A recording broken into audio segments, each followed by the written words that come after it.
नमस्कार, बहुत स्वागत है आपका एबीपी गंगा में और मैं हूं आपके साथ आयुषी नेगी। और चलिए अब बड़ी खबर का रुख करेंगे। यूपी में राहुल गांधी की पहले दिन की यात्रा खत्म हो गई है। बागपत से दिल्ली वापस लौटे हैं राहुल गांधी। आज बागपत के मवी कला में नहीं करेंगे राहुल रैली। कल सुबह दिल्ली से बागपत पहुंचकर निकालेंगे यात्रा।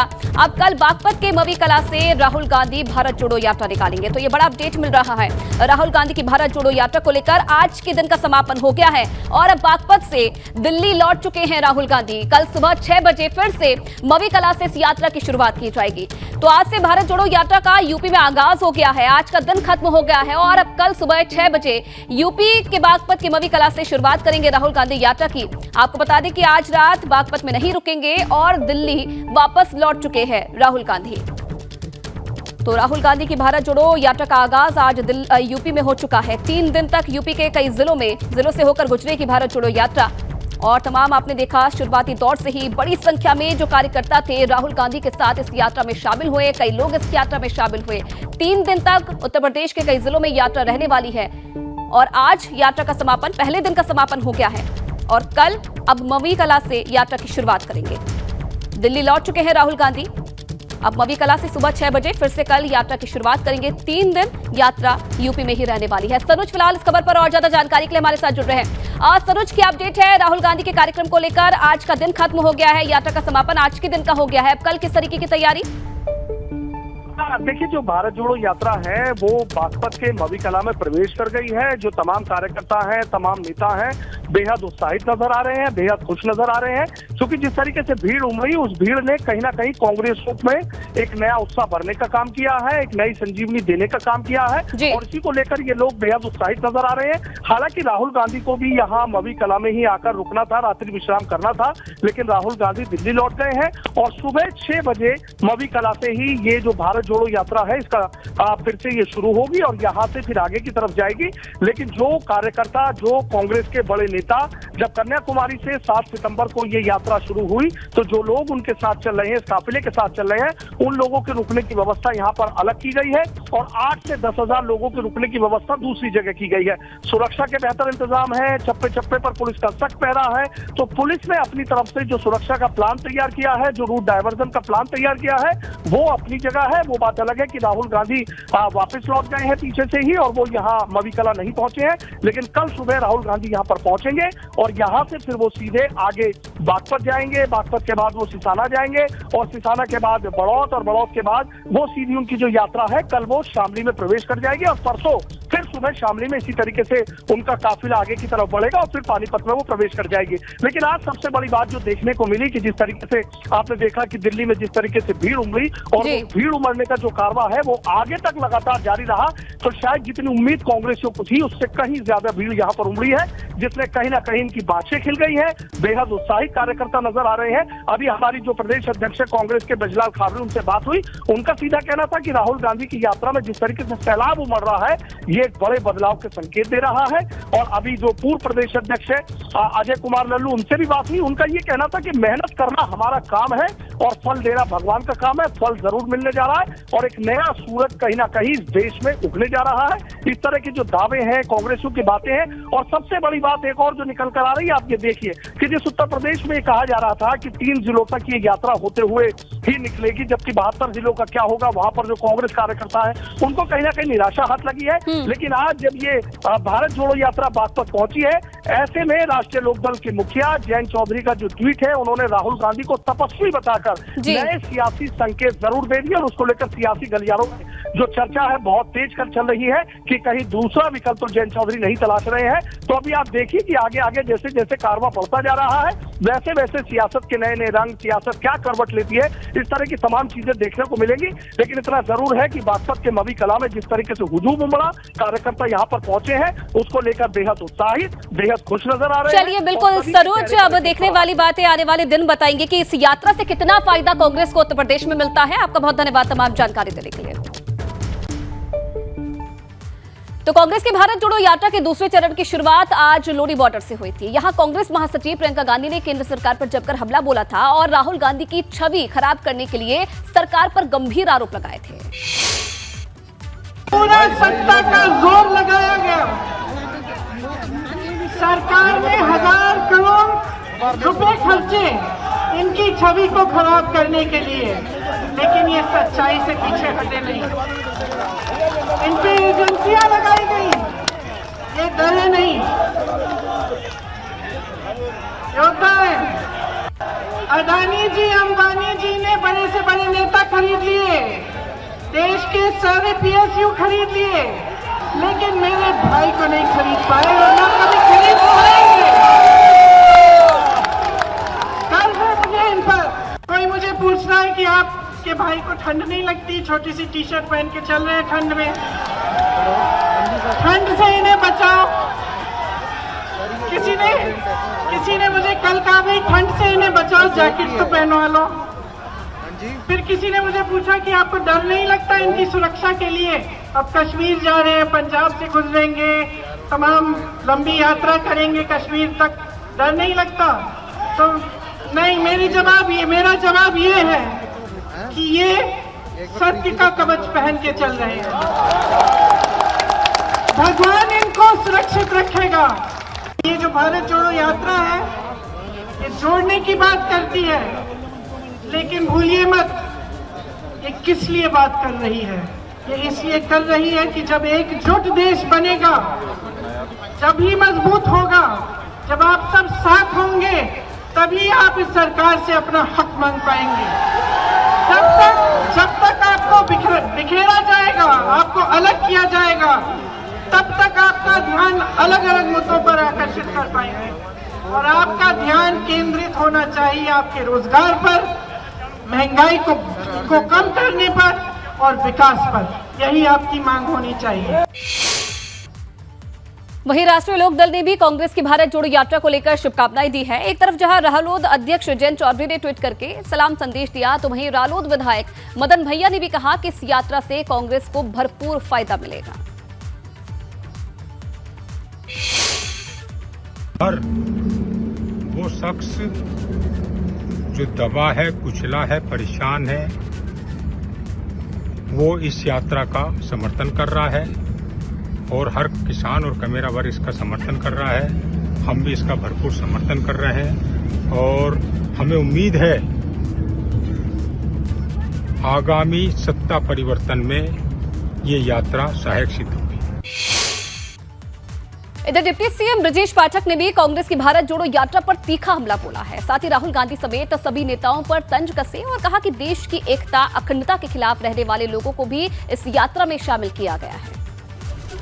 सवाल पूछे जा रहे थे। राहुल गांधी की यात्रा उत्तर प्रदेश में मैं कह सकता हूं कि छूते छूते निकल रही है। उत्तर प्रदेश में आने की उन्होंने उत्तर प्रदेश की जनता से दुराव होने के कारण, क्योंकि उत्तर प्रदेश को छोड़ करके वो लोकसभा के आम चुनाव में केरल चले गए थे, तो उन्होंने उत्तर प्रदेश की जनता को इस बार भी निराश किया है।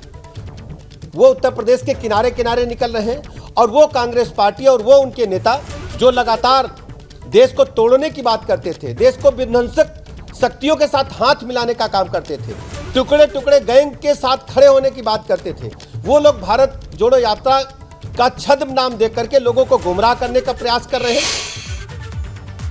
तो राहुल गांधी की यात्रा पर भाजपा लगातार तंज कसती जा रही है। लखनऊ में पार्टी मीटिंग के बाद भाजपा के दिग्गजों ने कांग्रेस पर हमला बोला है कि भारत जोड़ो यात्रा राहुल गांधी चला रहे हैं। मुझे लगता है कि पहले पार्टी को जोड़ लें, पार्टी में सहमति बना लें। इसलिए ये उनकी हताशा का ही परिचायक है। कहीं कुछ नहीं दिखाई पड़ रहा है तो कहीं ना कहीं कुछ करना है, तो इसलिए ठीक है, उनकी यात्रा उनके लिए मुबारक। लेकिन उत्तर प्रदेश में मुझे लगता है कि 2024 में कांग्रेस का खाता नहीं खुलने वाला। कुछ कि भारत जोड़ो यात्रा राहुल गांधी चला रहे हैं। राहुल गांधी जी और कांग्रेस की सच्चाई कौन नहीं जानता है।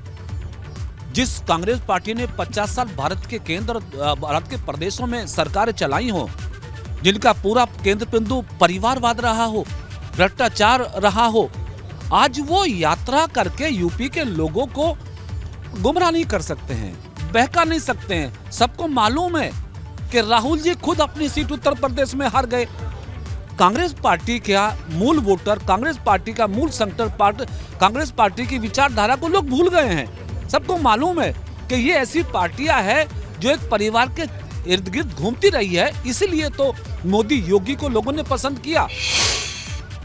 और चलिए अब आपको एक बड़ी खबर बता दें, बागपत से भारत जोड़ो यात्रा की वजह से जाम लग गया है। ईस्टर्न पेरिफेरल एक्सप्रेस वे पर लगी वाहनों की लंबी कतार। बागपत से गाजियाबाद जाने वाले वाहनों की लाइन लगी। कल रात 12 बजे तक यात्रा के चलते रूट को डाइवर्ट किया गया है। हरियाणा राजस्थान से आने वाले लोगों के सामने मुश्किलें पैदा हो गई है। तो भारत जोड़ो यात्रा को लेकर लंबा जाम लग गया है ईस्टर्न पेरिफेरल पर। बागपत से गाजियाबाद जाने वाले वाहनों की लंबी लाइन लगी है। वाहन चालकों को काफी दिक्कतों का सामना करना पड़ रहा है। और एक और बड़ी खबर आपको बता दें, गाजियाबाद से किसानों ने रोका राहुल गांधी का रास्ता। मंडोला गांव में राहुल से मिलने की कोशिश जारी है। राहुल को ज्ञापन देने के लिए बीच सड़क पर किसान बैठ गए हैं। लंबे वक्त से मुआवजे की शिकायत को लेकर नाराजगी किसानों में देखी जा रही है और आज किसानों ने राहुल गांधी का रास्ता रोका, उनसे मिलने की कोशिश की। मंडोला गांव के ये किसान बताए जा रहे हैं जो कि लगातार राहुल गांधी से मिलने की कोशिश करते रहे। राहुल गांधी को ज्ञापन देने के लिए सड़क पर किसान बैठ गए और आपको बता दें कि मुआवजे की शिकायत को लेकर किसानों में लंबे समय से नाराजगी देखी जा रही है। और आज जब भारत जोड़ो यात्रा यूपी पहुंची तो किसानों की तरफ से राहुल गांधी से मिलने की कोशिश की गई। और आप देखिए मौके की तस्वीरें भी, जहां बड़ी संख्या में जो किसान थे वो पहुंचे थे ज्ञापन देने के लिए, अपनी नाराजगी जताने के लिए, अपनी समस्या बताने के लिए राहुल गांधी को। और इस बीच पुलिस भी उन्हें समझाती हुई नजर आई।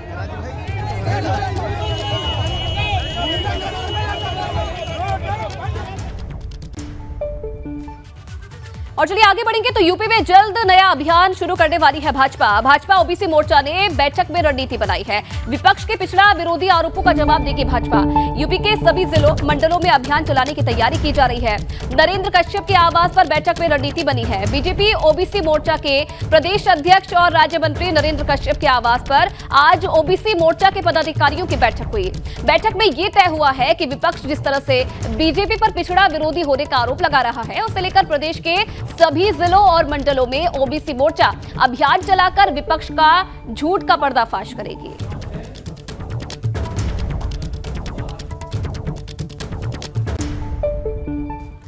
और अब अगली बड़ी खबर, उत्तर प्रदेश शिक्षा सेवा चयन आयोग का जल्द गठन होगा। एक ही आयोग से बेसिक माध्यमिक के शिक्षकों की भर्ती होगी। उच्च और तकनीकी कॉलेजों में आयोग से शिक्षकों का चयन होगा।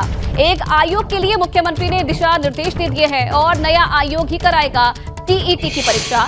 संस्कृत विद्यालय के विद्यार्थियों को छात्रवृत्ति मिलेगी। सीएम योगी ने छात्रवृत्ति के लिए प्रस्ताव भी मांगा है। इधर शिक्षा सेवा चयन आयोग के गठन से युवाओं को फायदा भी मिलेगा। आपको बता दें कि अभी बेसिक माध्यमिक में शिक्षकों के लिए अलग अलग बोर्ड हैं और अभी उच्च तकनीकी शिक्षण संस्थानों में शिक्षकों की भर्ती के भी अलग अलग बोर्ड हैं।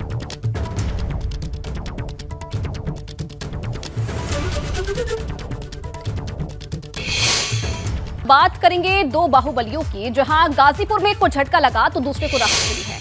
दरअसल 21 साल पुराने उसरी चट्टी कांड में मुख्तार अंसारी और ब्रजेश सिंह की पेशी होनी थी। वहीं दोनों तो अदालत नहीं पहुंचे, लेकिन केस से जुड़े एक गवाह ने मुख्तार को झटका दे दिया है और ब्रजेश सिंह के साथ ही त्रिभुवन को पहचानने से इनकार कर दिया है।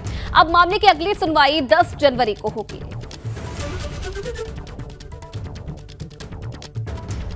कभी जिसके नाम की दहशत थी, कभी जिसके चेहरे का खौफ था, आज उसके करीबी उसका साथ छोड़ रहे हैं। हम बात कर रहे हैं माफिया डॉन मुख्तार अंसारी के, जो जब कभी गाजीपुर की गलियों में सड़कों पर रुआब से निकलते थे तो लोगों के दिल थर्रा उठते थे। आज मुख्तार अंसारी के साथ रहने वाले गवाह पलटते हुए नजर आ रहे हैं।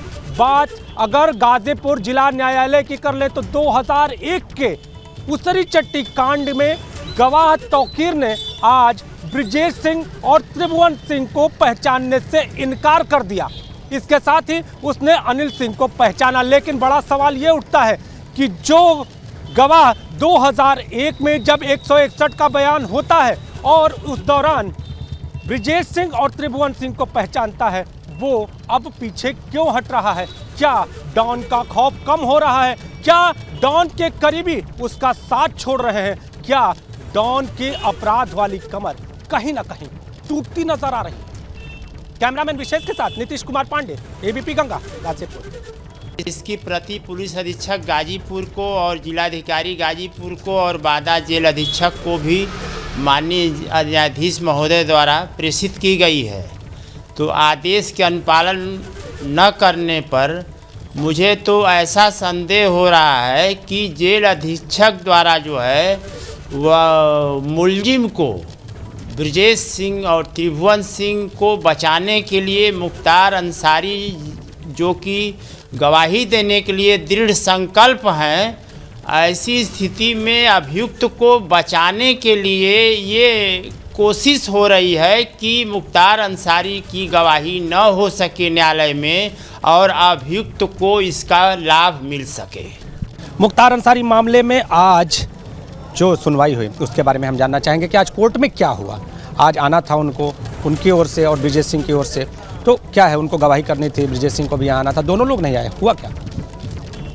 ये मामला मुख्तार अंसारी का नहीं है, मामला ब्रजेश सिंह का है और मुख्तार अंसारी उस मामले में गवाह हैं और दोनों लोग को आने के लिए कोई आदेश माननीय न्यायालय का नहीं था। मुख्तार अंसारी चूँकि इस मामले के प्रत्यक्षदर्शी साक्षी हैं, इसलिए उनको व्यक्तिगत रूप से उपस्थित होकर साक्ष्य देने के लिए माननीय न्यायालय का आदेश हुआ था और प्रशासनिक वजह से आज मुख्तार अंसारी नहीं आ पाए हैं और नेक्स्ट डेट 10 जनवरी 2023 को मुख्तार अंसारी को पुनः आदेश किया गया है कि उस दिन प्रस्तुत किया जाए। और चलिए आगे बढ़ेंगे। एक बड़ी खबर आपको बता दें, सहारनपुर के बसपा सांसद हाजी फजलुर रहमान पर छापा। हाजी फजलुर रहमान के ठिकानों पर केंद्रीय एजेंसियों का छापा। दिल्ली और हरियाणा से आई टीमों ने छापेमारी कार्रवाई की है। मीट कारोबारी है सहारनपुर के बसपा सांसद हाजी फजलुर रहमान। हरियाणा के मीट प्लांट में गड़बड़ी की शिकायत के बाद ये छापा मारा गया है। सूत्रों से जानकारी मिली थी और इस बीच दिल्ली और हरियाणा से टीम पहुंची और आज छापामार कार्रवाई की गई है। हाजी फजलुर रहमान बताए जा रहे हैं। हरियाणा की टीम ने बसपा सांसदों के कई ठिकानों पर आज छापामार कार्रवाई की है। मौके की तस्वीरें भी आप देख रहे हैं। जो कई टीमों के अधिकारी थे वो पहुंचे मौके पर और कई ठिकानों पर छापामार कार्रवाई की गई है।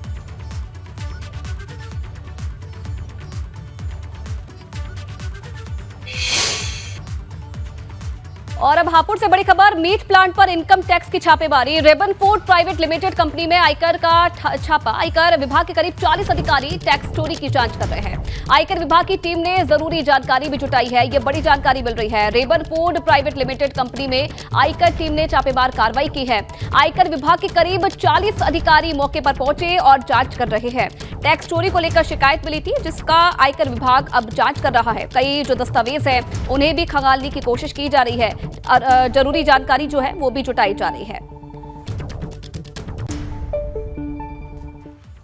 इधर बुलंदशहर में भी मीट कारोबारी के घर पर रेड। दिल्ली से पहुंची आयकर की टीम ने छापा मारा है। मीट कारोबारी के दामाद के घर पर तहकीकात की है। बुलंदशहर के खानपुर में आयकर विभाग ने छापेमारी की है। काफी देर से रेड चल रही है। घर में तलाशी अभियान दिल्ली से पहुंची आईटी की टीम कर रही है। अब्दुल हकीम का दामाद बताया जा रहा है जो कि मुंबई में एक बड़ा मीट कारोबारी है। बुलंदशहर के खानपुर का निवासी है अब्दुल हकीम और खानपुर में स्थित हकीम के आवास पर पड़ा आयकर विभाग का छापा। तो लगातार आज उत्तर प्रदेश के कई जिलों में आयकर विभाग ने छापेमार कार्रवाई को अंजाम दिया है। बुलंदशहर में भी मीट कारोबारी के घर पर रेड की गई है और अभी भी जांच जो है वो चल रही है। इधर सपा के पूर्व विधायक दीप नारायण सिंह यादव की संपत्ति सीज हो गई है। पूर्व विधायक दीप नारायण की 237 करोड़ की संपत्ति को सीज किया गया है। दीप नारायण सिंह की मून सिटी पर भी कार्रवाई हुई है। झांसी की जेल में बंद है सपा के पूर्व विधायक दीप नारायण सिंह, जिन पर आज जिनकी संपत्ति को सीज किया गया है। पूर्व विधायक दीप नारायण की 237 करोड़ की संपत्ति बताई जा रही है जिसे आज सीज कर दिया गया है। इस वक्त झांसी की जेल में बंद है सपा के पूर्व विधायक दीप नारायण सिंह, जिन पर आज बड़ी कार्रवाई हुई है। जिला मजिस्ट्रेट न्यायालय से 14(1) के आदेश के क्रम में यहाँ पर ये दीप नारायण दीपक का ये आवास है, जो उनका आवास बना हुआ है आरटीओ कार्यालय के बगल, इसको जो है सीज किया गया है। और इसके साथ साथ इस आदेश में और भी संपत्तियां हैं जिनको अभी सीज करना है। और अब खबर मेरठ से, जहां गौ तस्कर अकबर बंजारा के करीबियों पर एक्शन। शमीम बंजारा की 2 करोड़ की संपत्ति को कुर्क किया है। शमीम बंजारा की अवैध तरीके से जुटाई गई संपत्ति जब्त हो गई है और अब तक 36 करोड़ की संपत्ति जब्त कर चुकी है पुलिस। असम में मारा गया था गौ तस्कर अकबर बंजारा, जिस पर लगातार कार्रवाई जारी है और आज 2 करोड़ की संपत्ति को प्रशासन की तरफ से कुर्क किया गया है। अवैध तरीके से जुटाई ये संपत्ति बताई जा रही है जिसे जब्त किया गया है। मौके की तस्वीरें भी आप देखिए। मुनादी कराकर आज प्रशासन ने इस कार्रवाई को अंजाम दिया।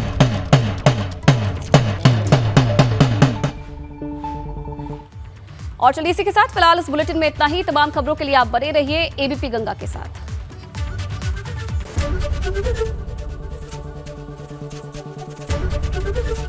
एबीपी गंगा, खबर आपकी, जुबान आपकी।